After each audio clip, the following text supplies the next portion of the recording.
There's no love more powerful than that of a mother who has just given birth, or at least, that's what we're told. A mother is often the first person we see when we enter the world. From that moment on, she is meant to guide us, nurture us, and help us grow through the many stages of life. Let's face it, none of us would be here without the woman who brought us into the world. Mothers are our protectors, our guardians, our teachers, and most importantly, our biggest cheerleaders, or they're supposed to be. But not every child is born into a loving, nurturing home, and that's not their fault. None of us get to choose the circumstances we're born into or the people responsible for raising us. But what happens when a mother rejects the very role nature intended for her? When she turns away from the instincts to love, protect, and care for her child? It's a heartbreaking reality we hear about far too often. And nobody has the right to take another person's life, but what if the one who takes your life is the very person meant to love you the most? Today's case is as tragic as it is disturbing. It involves a young teenage mother who ultimately took the life of her 13-month-old, but this story goes beyond that. It's a case entangled in cult influence, mental illness, polygamy, and unimaginable heartbreak. It makes you question the psyche of a mother. How far does someone have to go to even fathom a world without their child? Especially an infant, a life so new, so fragile, so pure, barely beginning to process the world around them.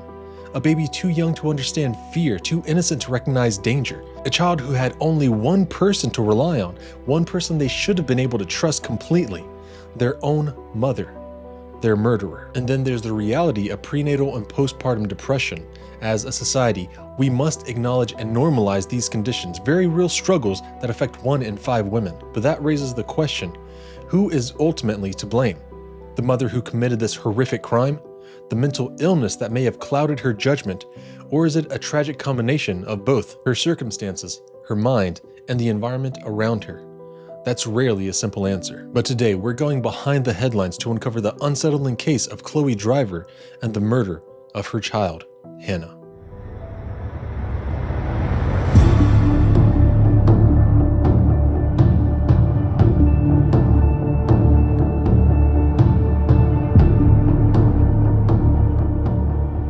Details about Chloe Alexis Driver's early life are scarce, but a forensic psychologist revealed that she had an unstable childhood. Not much is known specifically what made her upbringing so rocky, but Chloe claimed her family was cold and distant, and she reportedly ran away multiple times, living with different boys who she had met bouncing from state to state. She experienced suicidal ideation early on, engaged in self-harm, and even attempted to overdose on sleeping pills. However, what we do know for certain is what happened on one fateful, cold, chilly December day in Canton, Georgia. However, what happened is far more chilling. This turmoil culminated in unimaginable crime on December 8, 2020, at home in the Mountain View subdivision located along Mountain Vista Boulevard in Cherokee County. A crime so horrifying, it not only shocked Georgia, but sent shockwaves across the nation. At the time, Chloe was just 20 years old. She was deeply involved in a polygamous lifestyle with her partner, Benjamin Ben Michael, known as Brian Joyce, or also just went by Z. But for this video, we'll be referencing him as Z. The couple participated in an alternative lifestyle where she was married to a man who also had several other wives. At the time the crime occurred, Z had 2 other wives, including Chloe, but a friend of Z would later testify in court saying Z has had up to 4 wives at a time. Detectives would later describe the group as a cult. Z had multiple wives, 3 to be exact at the time the crime occurred, but Chloe, who had been with him for years before the other women joined the relationship, was said to be his longest partner and wife. The group would often go by their Hebrew names as well. Chloe says she met Z when she was just 17 years old and he was 38. And shortly after they began their relationship, she gave birth to their daughter, Hannah Nichole, about a year later. The two were part of a tight-knit nomadic group, frequently traveling from place to place, never staying in one spot for too long. It's believed that this polygamous group had radial views and participated in alternative healing practices. The group supposedly didn't believe in modern medicine. In fact, baby Hannah had never been to a doctor. She didn't even have a birth certificate. Despite the group's shared lifestyle, Z maintained a strict patriarchal structure. Though he had multiple wives, he considered himself the unquestioned head of the household, upholding traditional gender roles within the relationship. From the outside, the polygamous household may have seemed peaceful, but Chloe claimed it was far from it. She alleged that she endured physical abuse whenever she refused to cooperate with the group. Z had supposedly created contracts for each of his wives. Chloe said that she was prohibited from owning a car, obtaining a driver's license, or even holding a job. Chloe and Z, along with their group, adhered to a unique set of beliefs. A friend of theirs shared that they were all practicing vegans, adhered to a rigid diet, and even engaged in bizarre behaviors, such as occasionally drinking their own urine.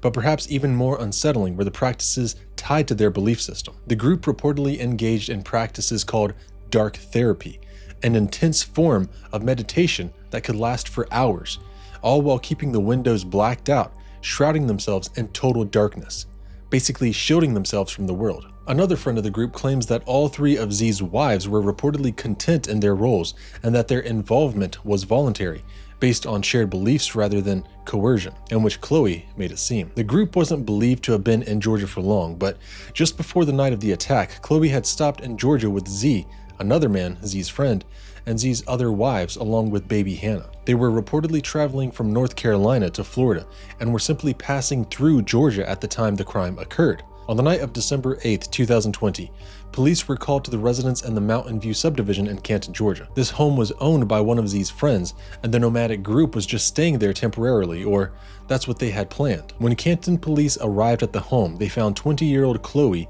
and her 13-month-old daughter Hannah inside a bedroom, bloody. The young toddler was unresponsive. Both mother and child were found with numerous stab wounds. Police say Chloe was holding Hannah's hand, but baby Hannah was rushed to Northside Hospital, Cherokee, where despite efforts to save her, Hannah would succumb to her injuries at the scene, the very injuries inflicted by her mother. Dr. Carly Blomquist, an emergency room physician who treated Hannah, testified in court that when the child was brought in, she had no blood left in her body. Her clothes were bloody, CPR was in progress. I could see stab wounds on the neck that were no longer bleeding. Usually if you're doing compressions and there's still blood in the body, there's going to be blood coming out of the wound every time you do a compression, and that wasn't happening. Investigators believe that Chloe had just finished breastfeeding Hannah and laid her down on the bed in their Georgia home right before the attack. It was then that Chloe allegedly went downstairs, took a knife from the butcher block in the kitchen, and returned upstairs. She locked herself and her baby in the bedroom, where she began stabbing Hannah repeatedly, ultimately taking her life. Autopsy records revealed that Chloe stabbed baby Hannah 4 times, once in her right carotid artery, once in her proximal esophagus, once in her cervical vertebra, and once in her right upper back. It was Z who discovered them, both mother and child drenched in blood. He allegedly let out a blood-curdling scream, reportedly asking Chloe, "What have you done?"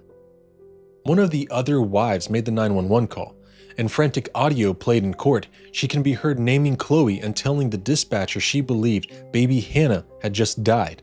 At that time, Chloe was still in the home with her baby. What's the location? What's the address? In a separate 911 call, distressing screams and sobs echoed in the background as an officer was told she just killed a baby. She's 13 months old. She looks dead. Do you know who this lady is? Sorry, just come quickly. She still has the knife? Sorry, what? She still has the knife? No, it's across the room. It's okay. Okay. Just please come quickly. I've got everybody on the way out there, okay? She's 13 months old. 13-month-old baby? Oh my God. Is she breathing? No, I don't think so. She looks dead. Z was attempting to perform life-saving measures on his daughter when the Canton Police Department arrived at the scene. The thought of a mother committing such a horrific act against her own child is unfathomable. A friend of the group who witnessed the crime unfold claimed he walked into the bedroom to find blood everywhere, with Z performing CPR on baby Hannah. At that moment, the friend noticed Chloe had been stabbed repeatedly. The friend claims they tried to apply pressure to her stab wounds, but she reportedly told him to stop, saying she was supposed to die then too. After fatally stabbing her 13-month-old daughter Hannah, Chloe turned the knife on herself, inflicting life-threatening injuries in a desperate attempt to take her own life. She was rushed to Wellstar Kennestone Hospital in Marietta, Georgia, where she remained in serious and critical condition for weeks. Miraculously, Chloe eventually recovered. After her hospitalization, she was arrested near the end of December 2020. In her mugshot, A bandage is clearly visible across her neck, covering the deep wounds she had inflicted upon herself. What could drive a mother to commit such an unspeakable act? How could the very person who gave that innocent life its beginning be the one to bring it to a tragic end? Chloe was charged with malice murder, 2 counts of felony murder, aggravated assault, and cruelty to children. She would later enter a plea of guilty by reason of insanity. A psychiatrist at Wellstar Kennestone Hospital said that Chloe didn't have any illicit substances in her system when she was brought in for treatment. However, the young mother did reportedly tell the doctor that she wasn't supposed to make it, implying that she had full intentions on dying that horrific day, dying next to her daughter. But even as the case moved towards trial, many questions still hung in the air. What truly drove a mother to kill her own child? Was it the years of mental and emotional strain with the polygamous relationship? Or is it something deeper, something that only Chloe truly understood? When the case went to trial years later, the courtroom became a place where some of these questions were finally addressed. Yet, even as answers began to surface, new, more chilling questions emerged. Could Chloe have been manipulated? What role did the group dynamic play in this horrific crime? And most haunting of all, could the truth of what really happened ever be fully known? While awaiting trial, Chloe was incarcerated at the Cherokee County Adult Detention Center. As the days stretched on, it felt as though justice for baby Hannah would never come, as the weight of the case seemed to hang in the air, unresolved. But after years of waiting, Chloe would finally face a jury in November of 2024. It was a moment that many thought would never arrive, but the trial promised to open the door to answers and, hopefully, bring justice to the innocent life lost. Would the truth behind this unthinkable act finally be revealed? And would Chloe's actions ever be fully understood by those who would decide her fate? I also want to mention that Hannah's father, Z, nor the other wives faced any charges in connection with this young child's death. By the time her trial began, Chloe was no longer the 20-year-old mother who had committed an unthinkable act. Now 24, she sat in court as a forensic psychologist painted a chilling picture of her mental state at the time of the crime. Chloe reportedly believed she was pouring evil into her child when she breastfed her, a terrifying delusion that signaled just how deep her paranoia had run. A doctor from the Georgia Department of Behavioral Health and Development Disabilities later determined that Chloe had been suffering from paranoia, delusions, and false beliefs at the time of the murder. According to the doctor, Chloe had been convinced that Z and his other wives wanted her to take both her own life and Hannah's. She even claimed to have had magical powers, believing she could read minds and see hidden signs leading her toward an inevitable fate. She said she had reached out to Z's other wives for help, but they had only given her CBD oil, something she claimed that made her paranoia and delusions even worse. But again, keep in mind that the cult didn't believe in modern medicine. Yes, CBD oil can help relieve anxiety and aid in treating various conditions, but at the end of the day, it's not medicine. The next clip is actually cell phone footage that Court TV obtained, which basically can attest to Chloe's mental state leading up to the day of that tragedy. My name is Chloe Driver. It's 11/27/2020. I am being forced to get into a truck with Betrayal and Betrayal or Brian Joyce to see my daughter again because he has kept her away from me. I do not know where she is, and he won't tell me anything. He's kept her with people that I don't really know well, and I don't know what's going on with her, and I'm being forced to get in the car and go with him to be able to see her, and I don't even know if I'm actually going straight to her, but I'm doing whatever I think I can to get to her. Her name is Nichole M. If the group had helped Chloe receive the medical treatment she so desperately needed, could it be safe to assume that baby Hannah would still be alive today? Despite these disturbing revelations, one question lingered. If Chloe truly wanted a better life for Hannah, why didn't she just leave? Why didn't she turn to family, friends, or even authorities for help instead of taking her daughter's life? Was she too far gone in her mental state to see another way out? Or was there something more about this case that we still don't know? These are exactly the kinds of haunting questions that made this case so difficult to comprehend. If Chloe truly believed she was protecting her daughter from something sinister, what had driven her mind to such a fractured state? Was it years of control and manipulation under Z's influence? Was it an undiagnosed or untreated mental illness that had spiraled out of control? Or was there something even darker at play, something we may never fully understand? Even though Chloe claimed she was a victim of abuse at the hands of her partner Z, it doesn't erase the fact that a father has to live without his daughter, wondering every day if there was something he could have done differently. Could things have turned out differently? Could Hannah still be alive today? Yes, their lifestyle was unique and not the norm, but that doesn't take away a father's love for his child. A former partner of Z testified in court, seemingly supporting Chloe's claims, stating that she too had endured years of abuse at the hands of the cult leader. At what point did your relationship turn physically abusive? I would say within the first 6 months. Okay. What are some of the things that you experienced with him? Well, he would, hit me. There's this one instance, it was one of the worst, I would say, where I wanted to leave. And he had took duct tape and duct taped my entire torso to where I couldn't really breathe very well. And he had just started, beating my face, really bad. Open-handed, not close-handed, but he just open-handed. I was just seeing the light. Z described his daughter as a happy and engaging baby girl, a young soul who had just begun to experience life, a child too young to rely on anyone but the two people who brought her into this world. Z firmly rejected any notion of Chloe as a victim, accusing her of manipulation instead.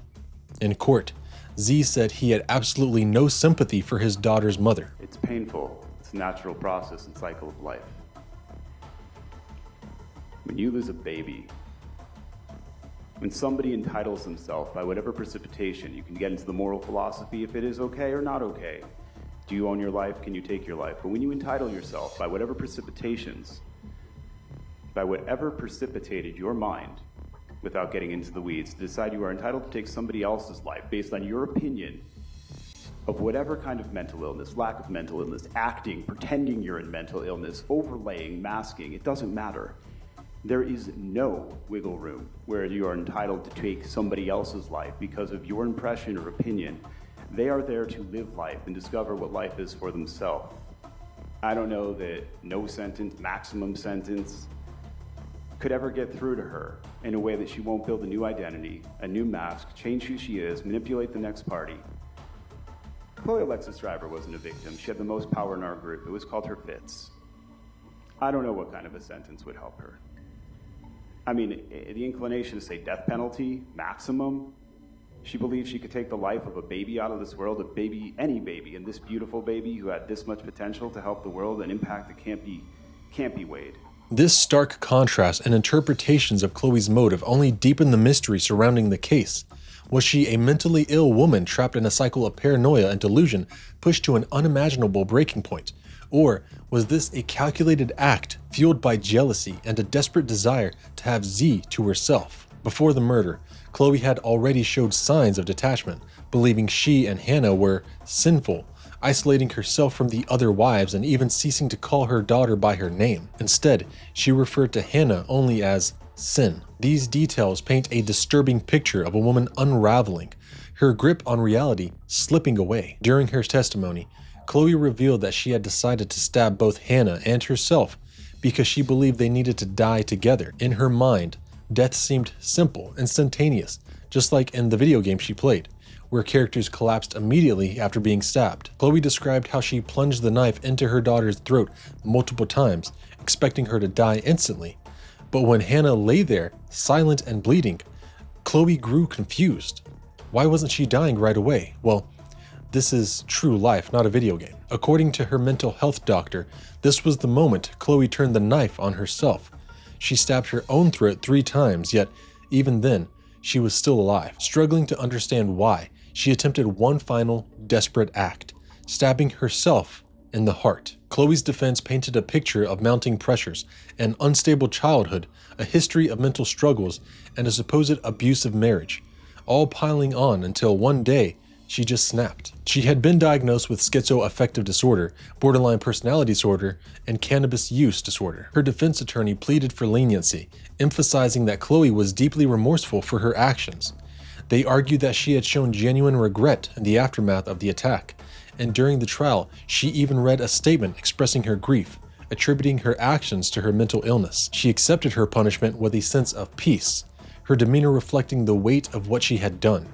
Being a severely mentally ill woman with significant trauma that fought and fought against her own mind until she was no longer able to do so. However, the prosecution presented a starkly different narrative. The district attorney proposed an unsettling theory. What if Chloe's actions weren't purely the result of psychosis? What if jealousy, rather than delusion, had been the true motive? Did she see Hannah as an obstacle to a life where she could have Z all to herself? Chloe had supposedly written a distressing letter that was read in court. He didn't do it. I did it. I was going insane and no longer wanted to be with his friends, but kept coming back for him.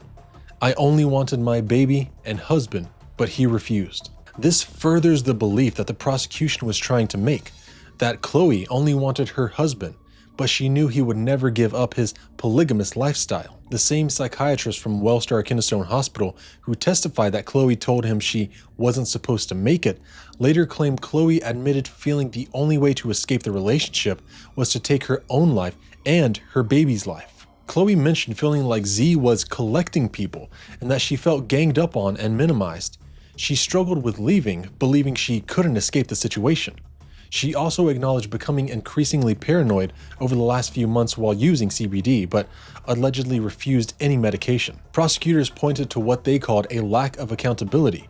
If Chloe was so remorseful, why did her behavior say otherwise? The highlighted inappropriate phone call with her boyfriend from jail and bizarre conduct during the trial, suggesting she wasn't as guilt-ridden as she claimed. In court, a shocking body cam video was presented, showing Chloe in the hospital after the horrific crime, speaking on the phone with her husband, Z. In the footage, she admitted that she wanted to die alongside her daughter, Hannah. It was also revealed that in the weeks leading up to Hannah's death, Chloe had reportedly searched the internet for how to snap a neck and researched the phrase killing somebody to save them. But the defense pushed back.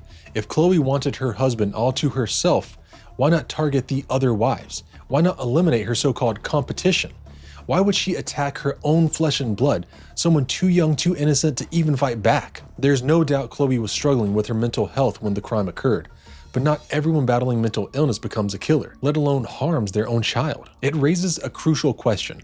While mental health plays a significant role in our well-being, how much weight does it carry in court? What separates someone with diminishing capacity from someone fully aware of their actions? No one disputed that Chloe was deeply troubled, but the prosecution argued that despite her mental state, she understood the permanence of her decision, the finality of taking her daughter's life. A life cut tragically short, a life that had barely begun.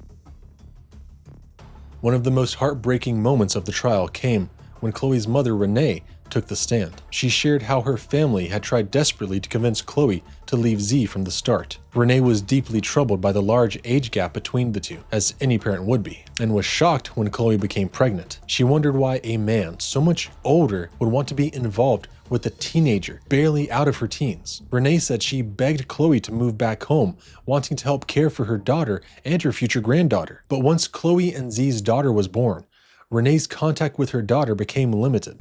What were you trying to do? What were you and your husband trying to do during this time after Chloe left with Hannah and went back with Mr. Ben Michael? We were just trying to get her and Hannah to stay with us. And how were you doing that? Do you recall? Just, my husband actually told her somewhere down the line that if she came home, he would pay for her to go to school and buy her a car. And she did not like that. She said that it would have to be her choice if she decided to come home and do all. Despite her disapproval of the relationship, Renee acknowledged what a good mother Chloe was and how loved and cared for her granddaughter was. In July of 2020, Renee began noticing strange behaviors in her daughter Chloe. She said her daughter started mumbling constantly, seemed distant or in a zombie-like trance, and was rapidly losing weight. Chloe wasn't acting like herself. She wasn't the daughter Renee once knew. Keep in mind, this was just months before the tragic murder. It was as if her daughter was falling apart before her very eyes. What caused this drastic shift? Could Chloe have been silently suffering from postpartum depression? At one point, Chloe asked if she, Z, and Hannah could all move in with Renee. Looking back, Renee is clearly distraught over her decision to decline, though she offered to open her arms to her daughter and granddaughter, just not to Z. She didn't want anything to do with him or have her daughter around him. Like many parents whose children commit horrific crimes, Renee feels immense guilt and wonders if she could have done something more for Chloe, for Hannah. Maybe if she had stepped up, if she had let them move in, would Hannah still be alive today? That guilt may haunt Renee for the rest of her life. But ultimately, Chloe was an adult. She had to make her own decisions, and those decisions affected her daughter. Unfortunately, Chloe made the worst one, resulting in a young life lost too soon. The friend who was on the scene at the time of the attack echoed these sentiments, testifying that Chloe had gone through several cycles of mental distress in the months leading up to Hannah's murder. He noted that in the months before, Chloe's delusion and paranoia had significantly increased. He also echoed Renee's sentiment that overall, Chloe had always been a loving and devoted mother who absolutely adored her daughter. Her daughter was supposedly her world. The same friend testified that he saw Chloe phase in and out of delusion.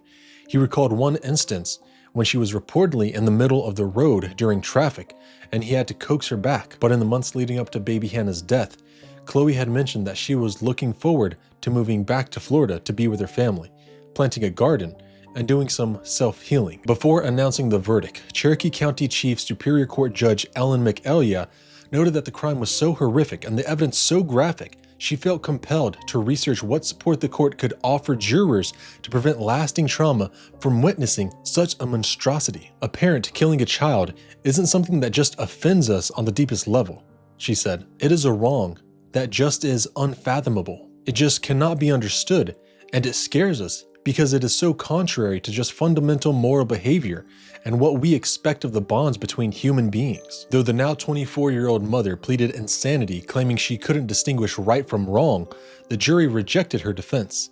They found her criminally responsible for Hannah's death. Chloe was sentenced to life in prison with the possibility of parole. After the verdict, Chloe addressed her mental health, insisting the crime would never have happened if not for her mental decomposition. I appreciate the opportunity to be heard during this whole process. I am terribly sorry for many things in my life, but most of all for who was lost, and I always will be. Every single day I live with my guilt. I have drowned in sorrow and regret with such an acute awareness of it for so long, I never imagined there would be anything more than that for me. Quite frankly, I didn't believe I deserved anything more than just that. In the past, I genuinely believed I had to die every day for my daughter, to hate myself for my failure in protecting her. But I know now that life goes on whether I suffer or not, so I need to stop taking from it. I know now that I must live for my daughter instead and do the best I can to be kind and loving and giving, because that's exactly what being with Hannah taught me. I see her everywhere, in everything. She lives on and shows me that beauty can be found anywhere, even where I'm going, because I can feel her in my tears. I feel her in my friend's embrace. I see her in a stranger's kindness, in someone's undiluted joy of seeing their loved one. I hear her in people's laughter, and I know her most of all in my family's loyal love for me, even still. And no matter how bad our loss is, life can be good again. And this is not my end.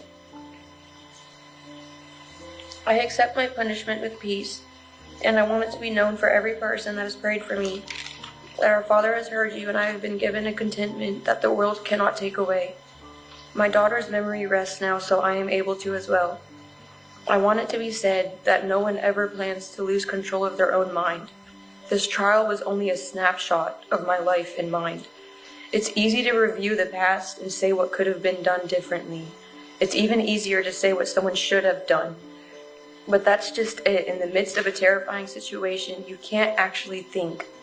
The horror and fear you feel clouds your thinking abilities and disconnects you from reality. So though I may not legally meet the definition of insanity as of today, I know in the bottom of my heart that I was, because I never would have done what I did had it not been for my decompensation. In the end, we can't go back and undo the bad, no matter how much we want to, but we can learn from it and prevent it from happening again. I will continue to seek help for my mental illness because of this. I read once that suffering is cheap as clay and twice as common. What matters, though, is what each man makes of it, and I promise I will make the best of whatever you give me, Your Honor. The judge who handed down the sentence mentioned Chloe's suicide attempt after the killing and referenced testimony from 3 psychologists about her profound mental illness, noting how it correlated with the jury's verdict of guilty but mentally ill. In addition to her life sentence, she received a 20-year term to be served concurrently due to her daughter's young age. The Georgia Department of Corrections was also tasked with managing her mental health treatment while she is incarcerated. Chloe will have the opportunity to apply for parole after serving 30 years in state prison, according to Georgia law, though the prosecutors believe that Chloe deserves life in prison without the possibility of parole. She is currently behind bars at the Cherokee County Adult Detention Center in Canton, Georgia. Even though this young mother is behind bars, many believe she doesn't belong there. Chloe was clearly struggling with severe mental health issues. Should she have been placed in a mental health facility instead? Yes, she will receive treatment while incarcerated, but is prison the right place for her? Many disagree with the judge's ruling that she should never have the possibility of parole. Then there's the question of her husband. While he didn't harm baby Hannah directly, should he have faced prosecution? Was there ever enough evidence to prove he abused Chloe mentally, physically, or both? Abuse that could have driven her to believe she had no other way out. He was nearly 40 when he began dating a young teenage girl, someone young enough to be his daughter, and if he truly controlled her finances, her independence, and more, the power imbalance is hard to ignore. Did his influence push her toward a desperate, tragic act? But at the same time, Chloe was an adult when she committed this crime. How much accountability should she bear? Is Chloe herself a victim in her own case along with her daughter? This case also raises a larger issue: postpartum depression, a condition that even in 2025 remains widely misunderstood. Research continues to uncover its causes, risk factors, and the devastating effects it can have on both mother and child. Right now, at least, 1 in 8 new mothers will struggle with postpartum depression. More women are speaking out about their experience. But as a society, we still have a long way to go in providing better education, resources, and preventative measures. Until we do, tragic cases like this will continue to happen. But just to be clear, it has never been officially confirmed that Chloe Driver suffered from postpartum depression, but many of her behaviors mirror those seen in similar cases of maternal homicide. At the end of the day, we are journalists, not a court of law. This case is deeply complex, touching on mental health, relationship abuse, and the justice system. People will always be divided. So what do you think? Did the court make the right decision? And most importantly, how can we ensure that baby Hannah's short life is not forgotten, that her legacy is one of awareness, change, and the push for better support for struggling mothers before tragedy strikes? Let me know what you think in the comments, and until next time, stay safe.